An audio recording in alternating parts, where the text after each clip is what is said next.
My guest on 12 Minutes With is Anneleen Van Bossuyt, Belgium's Minister of Asylum, Migration and Social Integration. She's been in the role since last February and is responsible for one of the federal government's major priorities, getting tougher on migration. Minister, welcome. Thank you so much for joining us here. You're welcome. With pleasure. So, you're now tasked with implementing what your Prime Minister has described as the strictest, toughest migration policy in Belgium's history. What does that mean? Well, first of all, I think it's important that we change the trend that we have seen since many years in Belgium. I really inherited a crisis. Just to show it with some figures, in 2024 in Belgium we had 40,000 asylum applications, and almost half of them, 15,000 of them, were secondary migration. So people who already applied in another member state or even received protection in another member state. The cost for asylum in our country, it's 1 billion euros a year, and we see that the weight that it puts on our social welfare, on our housing, on our also education system, on our safety, it has become too much. A major focus for you is cutting on the number of asylum claims, including by discouraging people from coming here and seeking asylum. Is it right to be targeting those people who are potentially fleeing oppressive regimes or war and conflict? Yeah, but as I showed with the numbers I just mentioned, so over the 40,000 applications, 15,000 of them were from people who already had protection in another member state or applied for asylum in another member state. So then you see that we can't continue to have this trend in Belgium. We were too long the country of milk and honey. Our social welfare system, but also on family reunification. So that's why we took some measures. It was, on the one hand, we decided to no longer give reception to people who already have protection in another member state. And secondly, also we go very much stricter on family reunification by have a higher income level that we demand from people. And on those asylum seekers arriving here, there has been a lot of criticism in recent years that the system of housing asylum seekers is inhumane, it's not respecting basic fundamental rights, and also criticism that it's engineering a homelessness crisis by pushing people out on the streets. There was a case recently in October where an Afghan family, a court found that Belgium had failed to provide refuge for them and that they were sleeping on the streets. There are many, many other examples. Are you taking measures to make sure that this situation is improved? Yeah, the measures we are taking are literally to avoid these kind of situations. So the families that we are now told sometimes in the media that have to sleep on the street, it concerns families who already have protection in another member state. But is it right to let them sleep on the streets? But they don't have to sleep on the street. They have protection in another member state, so they decided to continue to travel towards another member state, in this case Belgium. But then they can have reception in a return center in Belgium to return to the country where they have protection, but they don't come to these return centers. So that's the second time that they decide to not have the possibilities that are offered. But as of today, no person who has the right on reception has to sleep on the streets in Belgium, and that's a big difference with the situation that we have seen in the former years. There have, however, been several court rulings, internationally and nationally, against the historical failures as well, to provide refuge protection for these people.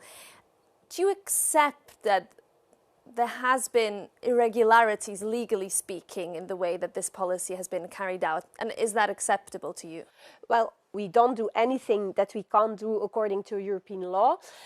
When it concerns the fines for convictions, I indeed decided not to pay them. And why? Because I have to work with taxpayers' money. I can only spend it one time. And so I can do two things. Either I spend the money on paying the fines, and then we don't have any change in our policy. Or I don't pay the fine, but I use this money to change our policy and to have a future-proof solution so that in the end we don't have to pay any fines anymore. And for me, it's clear I've chosen for the second way. So you will not pay those fines, No. and you're not afraid that that will set a dangerous precedent? Well, I'm not the first one who doesn't pay the fines. So. Okay. I want to move on because we talk about returns. This is also a big European priority. There are more than 100,000 people, I believe, here in Belgium without the right to be here illegally. But the amount of returns is still relatively low. What do you need in order to be able to allow people who do not have the right to stay here to return to their home countries? Do you need support from Brussels on this? Well, I can say that it's not a Belgian challenge, it's really like a European challenge, because we see that also at European level only 1 in 5 people who have to return to their home country returns. So what do we do at national level? We have decided that we will have a whole of government approach. So what do we mean by that? It's that we will relate development aid with the way in which the countries of origin take back their nationals, so they have to take back in order to receive development aid. For example, indeed, also visa policy can be linked to it. So that's what we mean by the whole of government approach. But I'm convinced of the fact that if we would do that at European level, we have much more leverage at European level towards the countries of origin to use, and that's why we really need this European cooperation. And do you see political appetite amongst your European counterparts for this? Of course, I see it. We see that the spirits are changing also at European level. The Danish presidency has done very, very good work to move forwards on this topic, on the return hubs, for example, and other possible solutions. So we see that also at European level, things are moving forward. And on the return hubs, briefly, because you were recently on a mission to Albania and Kosovo for a solution to overcrowded prisons in Belgium. Could renting or building prison space or other certain camps in third countries be a solution for Belgium? Yeah, but that's we are looking at every possible solution that we can have to have a higher return rate. That's one of the possibilities that we are looking into together with the Minister of Justice. And in the Western Balkans specifically, you see this as a potential partner?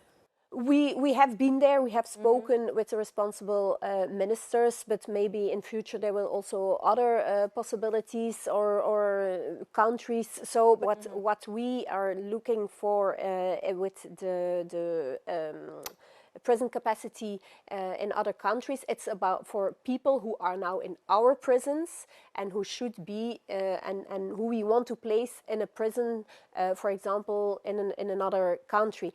With Albania, it was specifically on Albanians who are in our prison so that they would have their sentence in Albania.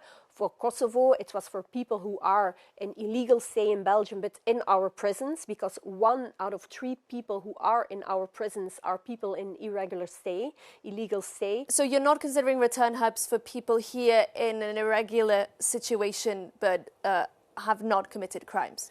That's where we are looking at the European level with the return regulation and the possibility for return hubs. I think there can be a possibility where we look at the European level. And very briefly, on returns as well, the situation of Afghans here. You've asked the EU for help in striking a deal with the Taliban in order to facilitate the returns of Afghan nationals here irregularly. Have you made progress on that? Well, it's a very big problem. It's a problem of the fact that a lot of Afghan people come to Belgium, apply for asylum, but don't get protection. But then they receive an order to leave the territory.